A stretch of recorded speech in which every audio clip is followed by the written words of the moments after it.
But you want to know what I think will really happen with certainty? Yes. Okay, here's what will happen with certainty. I'll tell you, I'll make a big bet with anybody. This is what will happen with certainty. When we get hit, first of all your political leaders, no matter who's in office, will be discredited. They're gone, okay?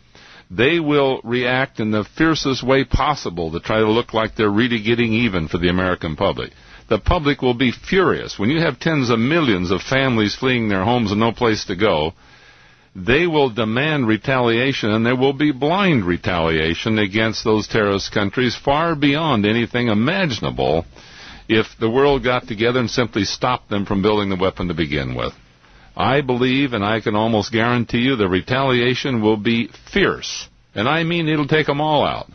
Yeah, even if do you realize we have enough warheads in one Trident submarine to take out every capital in the Middle East? And North Korea along with it? So they would take out countries that had nothing to do with it? How do you know which one did have something to do with it? Well, that's what I'm saying. I'm telling you not what I would do. I'm telling you what should be prevented. You hear me? If we used our head and the world stopped these guys from building something to begin with, we could prevent. We can prevent an onslaught you won't even believe, because if millions are brutalized and terrorized, they're going to demand retaliation. You'll find politicians, to save their own hides, will retaliate blindly.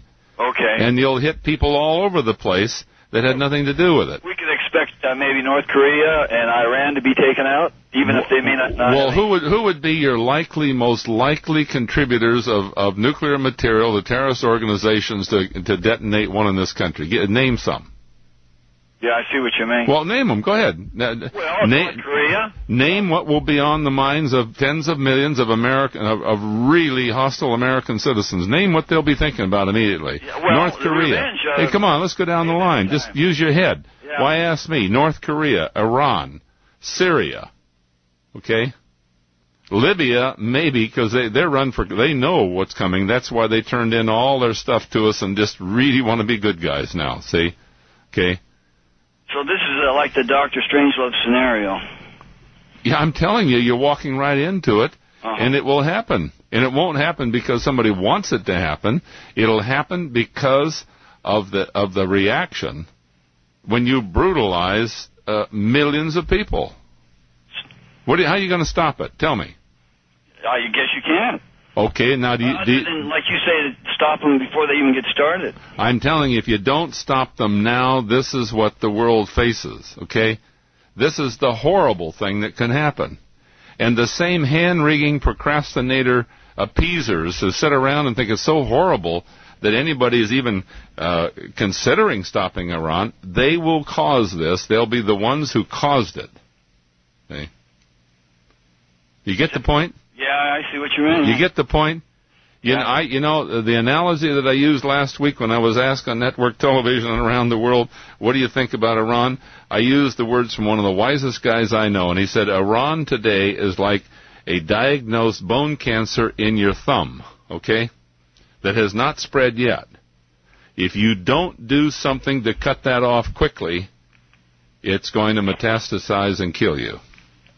You know what bone cancer will do if you just ignore it? Do you know? Yeah. Okay. You know, you can take your chances with chemotherapy and maybe some radiation, and if you're lucky, 30% of the time you might stop it for the next 6 years or so. So to sum it up, if San Francisco is taken out, Iran and these other so-called terrorist countries, look, let me tell you. From us. Let me tell you what really bright analysts have studied for years of most likely what will happen. They won't hit one place. You know, you remember when the first plane hit the World Trade Center, people wondered whether it was an accident, didn't they? Right. They stood around confused. But when the second one hit, the sudden shock, we knew it was deliberate a terrorist attack, wasn't it? Yeah, that was no coincidence. All right, well, then the most likely thing the terrorists will do is they will use 2 bombs. They will detonate one, you'll suddenly hear about it, the nation will be stunned, and then the second one as soon as they can to make sure you know it was deliberate, and then the panic will set in, then the retaliation gears will go in motion. Who do you retaliate against? Do you sit around on your butt and wait for a third and fourth and fifth one? The most likely country or the... You go after everybody who could be delivering the next one, don't you? Yeah. And what are we left to go after? We don't even have small nuclear weapons to go after, and we have enormous ones that wipe out entire cities the size of L.A., okay? That's all we have in our stockpile. So, yeah. Now, you hear all these hand-wringers saying how horrible it is if the United States even develops some smaller nuclear weapons to go underground. Gee, that's advancing the arms race, the damn fools. That means there's no other choice other than to use massive megaton weapons. Now, those are the people that are running your damn country, and those are the consequences. And if you don't believe it, I'll bet you a lot of money within the next 10 years you suffer it, okay? Thank you. All right, there's my opinion. You want it? There it is, in the strongest possible terms.